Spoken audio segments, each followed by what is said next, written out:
best I can do with what I have for the canvas. All right. Rude. The It has best yours. I can do. It's perfect. Ew! You are so annoying today. He's eyeballing me. He eyeballing. You know what? Anytime I have a new shirt, I just feel like $1 million. And I have my hat, so my hair's all put together. I gotta tell you, this color too on you looks bomb. It's a great color. Looks bomb. Looks bomb diggity. What was your problem with my setup here? I have too many. Why do you have so many placemats over there? Well, because I, as Larry David says, the wood? I respect wood. You're so annoying. Why can't you put both on one? I don't know. I just like my setup. I feel I have something, it just feels Friday. I'm on cloud 9. I want to pause that thought because I think Curb Your Enthusiasm, a new season's coming out in January, and I've never been just so excited in my entire life. It's my favorite show.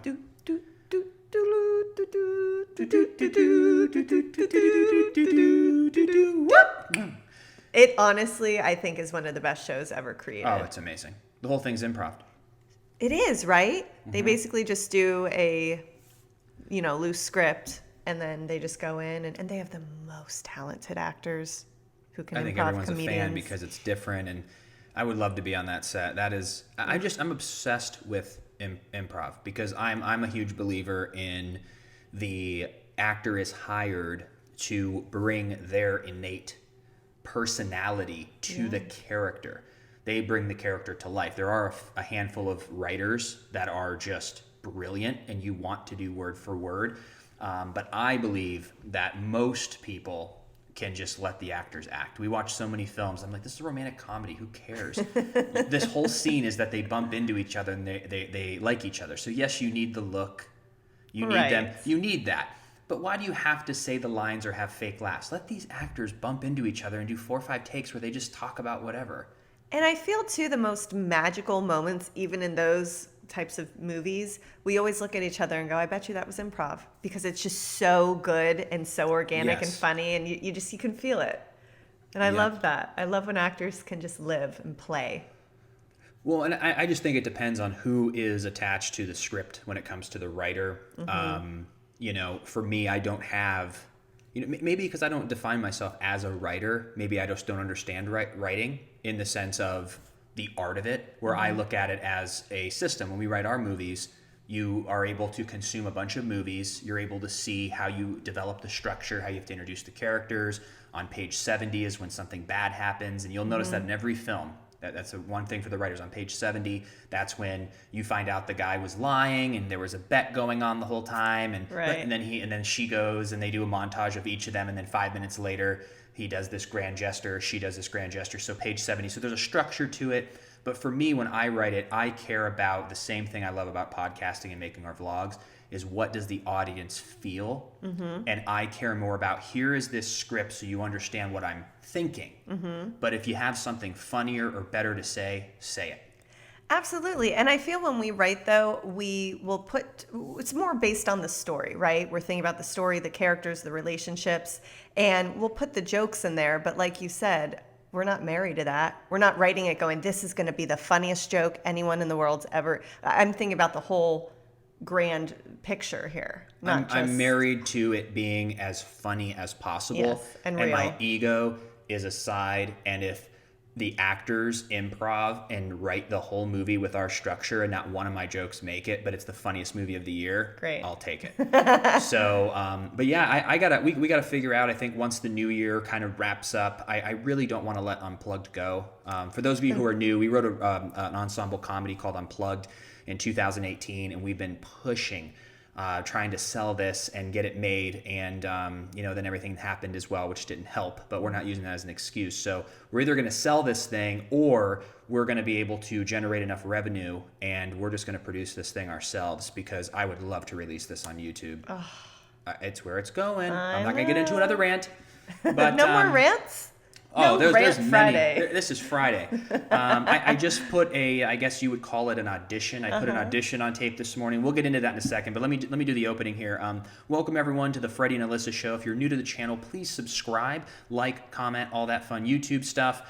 If you're watching on Facebook, like and follow. If you're listening on a platform like iTunes, hello.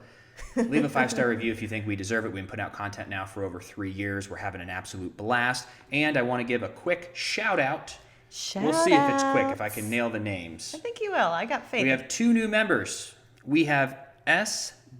Bana 29, and we have Ronnie Samet, or Samet, Samet. Welcome, Ronnie. Welcome, S. Bana 29, to the membership program. If you want to learn how to get access to more exclusive videos, we even have a live coming up October 25th for the members only. So we're just going to kind of hang out. We got something special planned. And on the last Sunday of every month, roughly, we go live, and there's many perks. So there's a link in the YouTube description, or you can click join on YouTube or support now on Facebook, and you can get access to a bunch of exclusive footage and all of that fun stuff. So thank you all for your support. We appreciate you.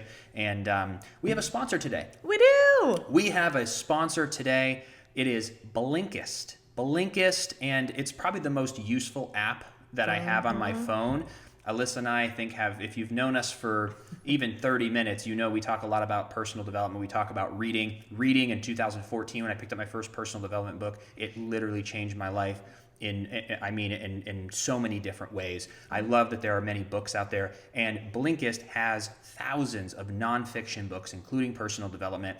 And the cool thing about it is that you can read the entire book, or the best key takeaways, the need to know of any of those books, in under 15 minutes or 15 minutes and under.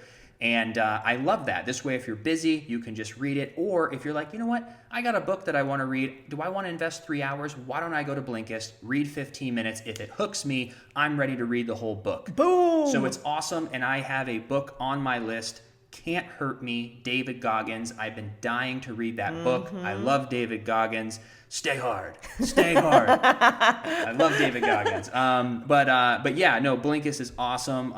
Do you have a book in mind that you're going to check out? I do. I actually looked at a lot of their bestsellers, the list, and Selfie by Will Storr they have on there. And so I'm very curious to see that. So yeah, with Blinkist, guys, you get unlimited access to read or listen to a massive library of condensed nonfiction books.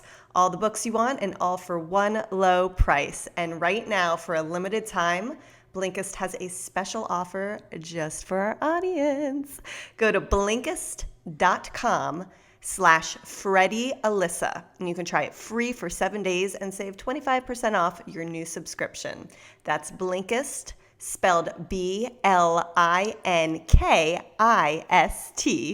Blinkist.com/Freddie Alyssa to start your free 7-day trial, and you'll also save 25% off, but only when you sign up at Blinkist.com/Freddie Alyssa. 7 days for free. You have nothing to lose. Go download it, give it a try, and let us know what you think. Thank you, Blinkist, for joining the Freddie and Alyssa Show as one of our sponsors. We love you. We appreciate you.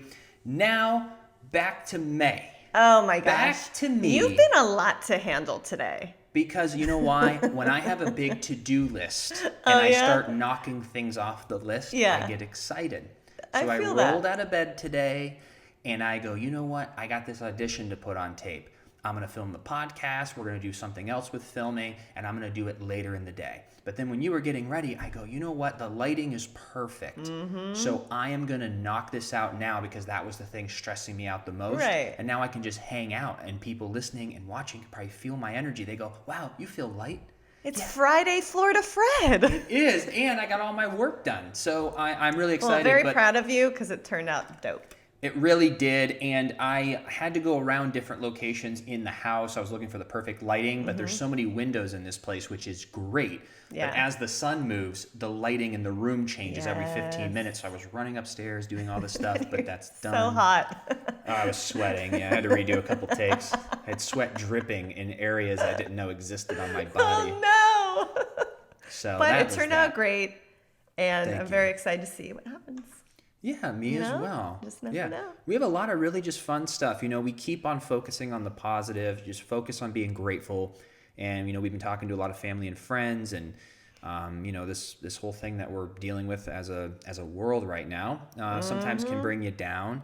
and I'm very aware of all the issues and challenges that we're all dealing with. And I just, I try to just go to bed at night being grateful and say, what can I do to make the most out of my day? Yeah. And that's what we're focusing on. And we have a schedule, and we're very, really very getting excited into about the it. rhythm, I feel, of being in Florida, being here, having a schedule with our work. And then we've been doing a lot of adventures and exploring and checking out, Florida on its own. And then also we've been trying to kind of plan our wedding, and we've been looking at venues too. Just a few days ago, we went to another place in Orlando, because originally we went to Sarasota, saw some really great venues there. We saw two there. Yeah. What did you think of them? I mean, they, unfortunately, the one's not going to work. But what did you think? So we went to the Sarasota. Yes, we went to the Sarasota Ritz-Carlton, and beautiful, stunning property. But I guess they have two hotels there, and the beach club, which is right on the beach, they don't allow weddings on certain dates. And some of the dates we were looking at, they just couldn't do it. And then when we looked at the actual Ritz-Carlton that did allow these events, they were booked up on specific dates. And then there was one date they did have, but they're like, you guys have to do it at 11 a.m. And I was like, what? No, there's just no way. So that was kind of just crossed off the list. Can't do that. Then we went to the actual beach in Siesta Beach, which they'll go and they'll set everything up for you, and you can get married under this, beautiful flowing arch. And it was stunning. Like, the beach was so beautiful, but then it also is a little stressful. There's so many add-ons, I feel, that you don't really realize until you're trying to get this situated. If you want to have music, the officiant, if you're going to, have a lot of different decorations, and there are just so many things. And as we continued looking at it, let's see. And we're like, if it's available, then that's a sign. And it wasn't available. Yeah. So then I decided, let me just explore a little bit. I heard the Four Seasons in Orlando, since, hey, that's where we're at. I heard it was really a beautiful property. And so we looked at it. What did you think of it, first of all? I thought it was wonderful. And I think as we're doing our exploring, not only for the wedding venues, but when we're exploring for places to live, I don't know if we got lucky that this area that we're Airbnb-ing in just feels like home. Yeah. We've gone to a lot of places, and this Orlando area feels good. Mm-hmm. Because even in Sarasota, it is amazing, and I would like to potentially get married there. I'd like to potentially live there. But just driving around, and it's not fair to just drive around, because we've talked about that, where if you go to Los Angeles and Studio City, if you just drive around Studio City, you're like, you have to know where you're going. So we didn't give Sarasota the fair shot. Yeah. But there is something about Orlando that I'm liking. And if we do a beach wedding venue, you're also going to have to do a lot of traveling. You're going to have to, like you said, the add-ons. There's something about a hotel. Everything's there. Yeah. You park your car, you stay separate, and you're done. Yeah. So when we saw the Four Seasons, I've never been to a Four Seasons before, but I know that's a really nice hotel. Yeah, I don't think I have either. No, just a few of our wealthier friends stay there often. I was like, oh, okay. And then we look up the price, and you're like, wow, you stayed 8 days? My God, you're getting invited to the wedding. You must have points. You must have points or some cash. But no, we went there, and they include everything. Mm-hmm. And we did a few add-ons. And so we're just trying to figure out what the next move is, but we're getting closer to the wedding venue, and that's going to take a little of the pressure off. But we're still trying to figure out how to navigate this, because we don't think it's safe for people to travel. Yeah.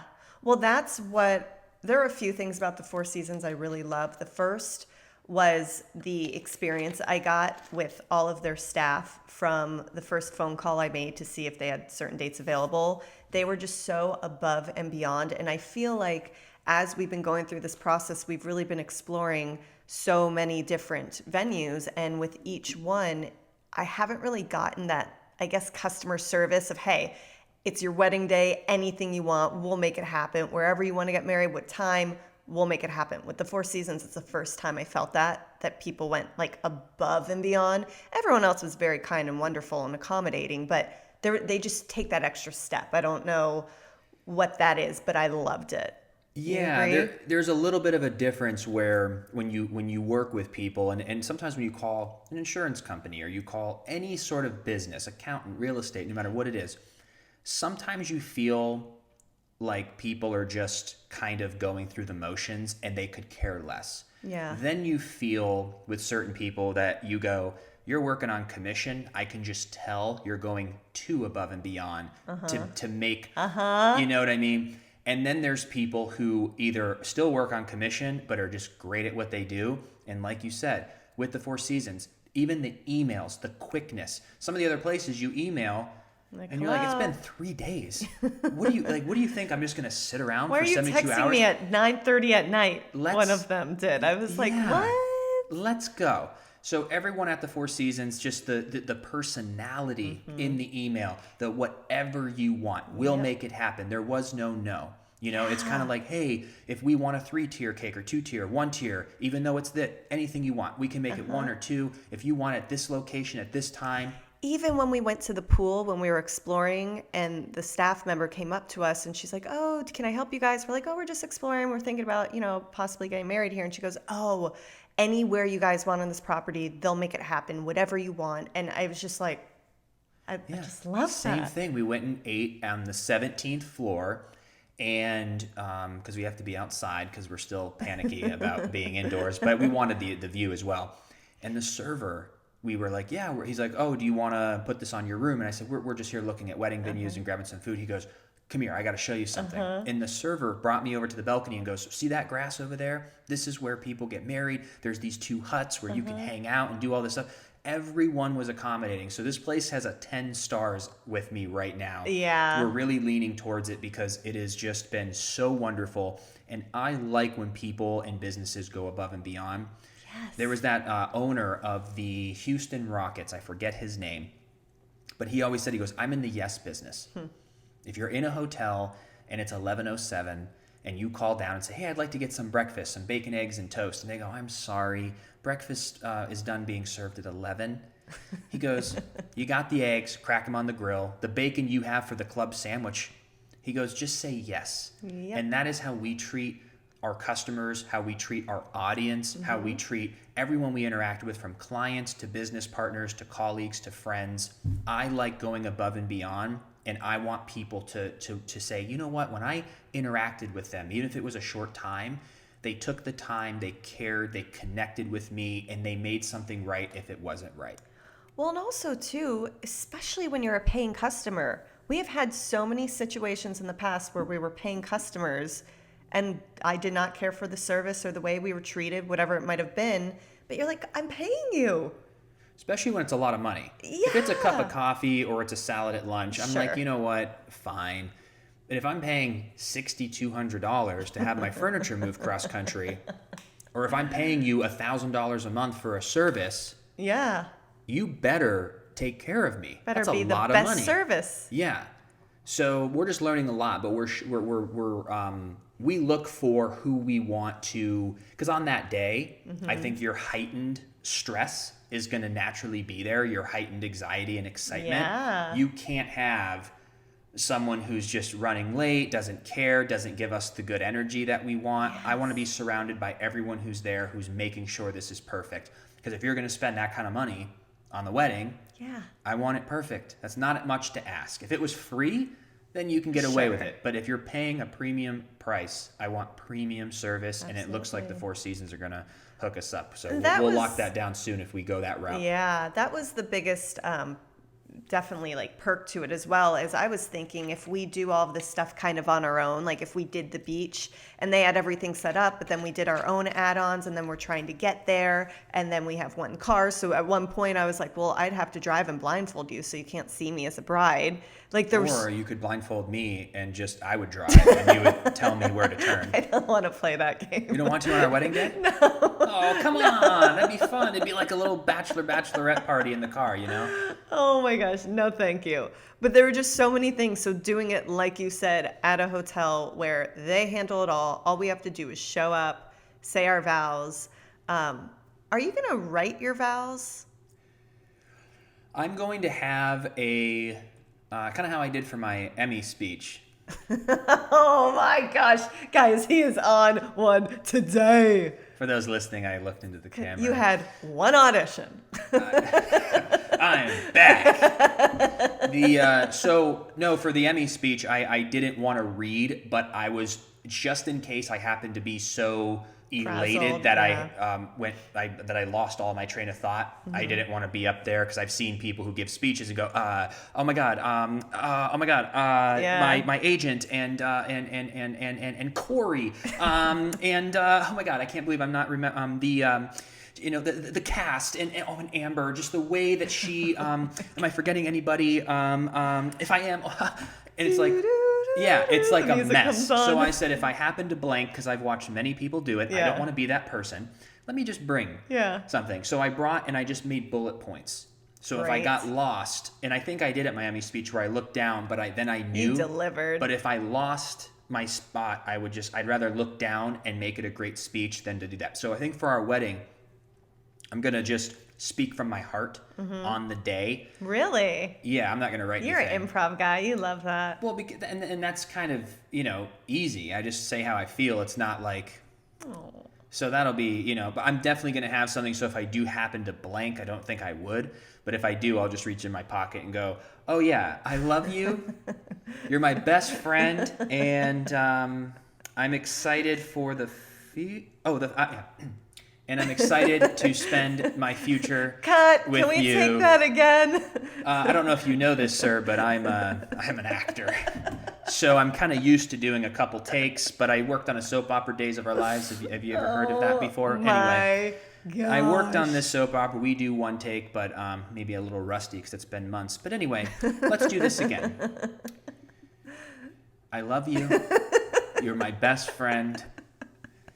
So we'll see. I don't know what we're gonna, how that's all gonna go down. But I think I'm just gonna improv it and be in the moment. And the one other thing that I'm concerned about is the beach when we were at your sister's wedding. Mm-hmm. We were standing 6 feet from her. Yeah. And I could not hear a word they were saying because it's so windy. Yeah. And I'm afraid that the video of our wedding, we'd have to be mic'd up, because if we're not mic'd up, then the video, we need a great video to post online. So I'm just concerned about the wind. Mm-hmm. It's got to be crisp. We're producing a wedding video. Oh, yeah. And we know not everyone's going to be able to come. Mm-hmm. So we're even looking into live streaming it, because they're, even with your grandma, sure. There's just yeah, I know. There's crazy time we're living in too. And we didn't want someone just to hold a laptop and it be this, yet again, you can't hear it. We want it to be a live stream, like your highly produced live stream where someone can sit with popcorn and coffee or champagne and watch.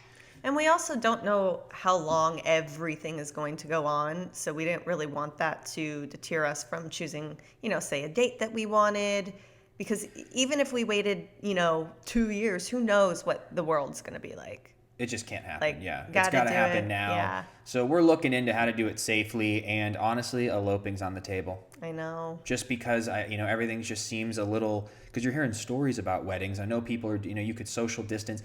And I was talking to my aunt yesterday on her birthday, and we were catching up, and I was telling her about the wedding. I said, if you and I were high school sweethearts, or we met in college, and our friends and family and everybody was in our hometown, you could go outside, social distance the chairs, and people drive 6 minutes, and you sit with your family. Yeah. Every single person. We have California, we have Southern Cali, we have LA, we have Northern Cali. We have Jersey, we have Ohio, different parts of Ohio, we have North Carolina, DC, and then 3-hour Florida people. Your Florida people would have the best shot. Yeah. Well, they're going to become our Florida people. But your Florida friends would have the best shot. Mine is yours, honey. So, but everyone's kind of coming from so many locations, so many different ages, it just doesn't seem feasible. Yeah. So we're getting close to figuring this all out, and we'll obviously share everything with you when we do that. The one thing I want to talk about is a very sad moment,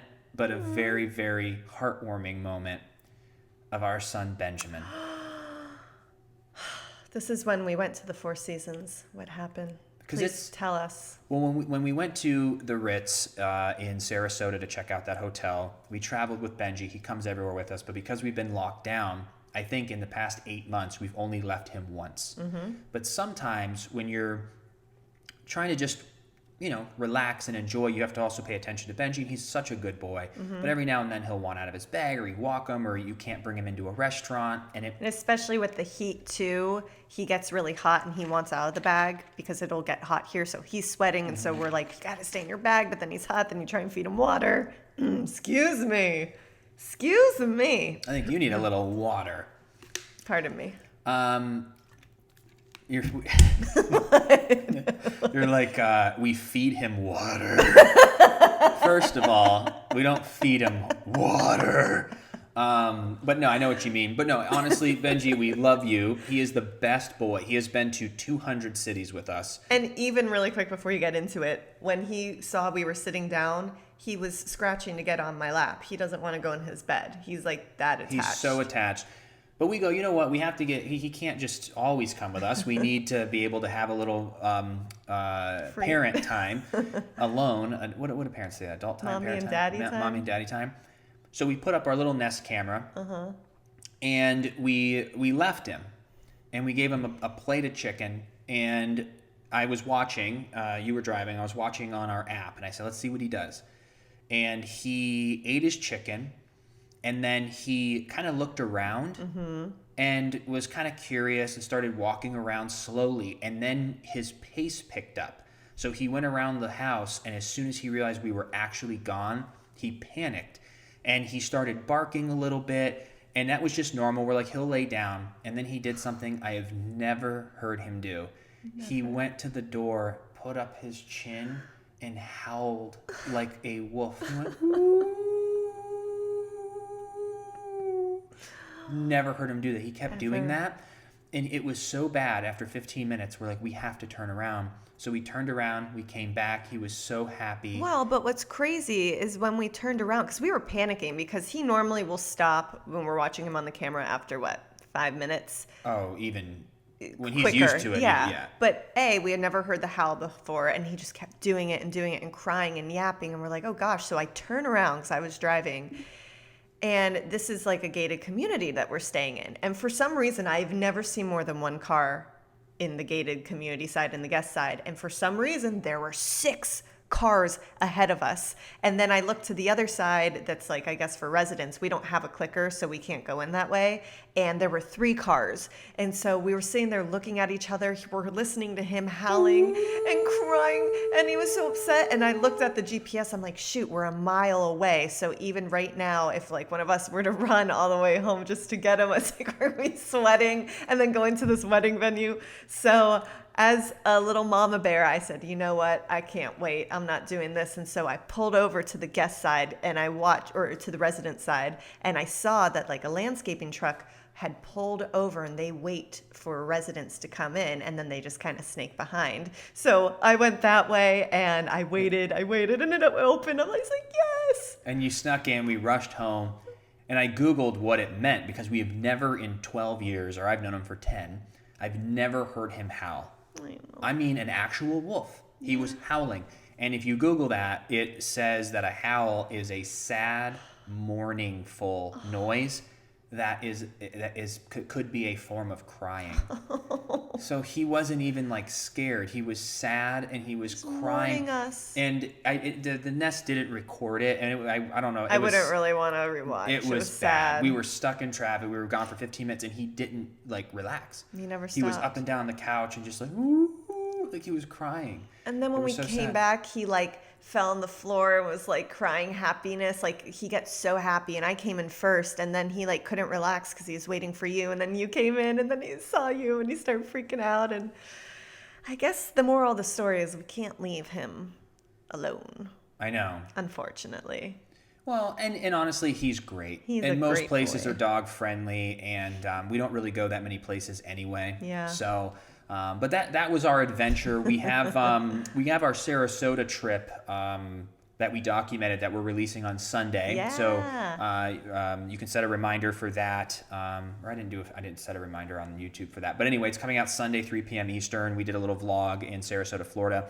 And then if and when we lock down the 4 seasons, I want to go back and we can kind of show you around. So we'll take you on that journey.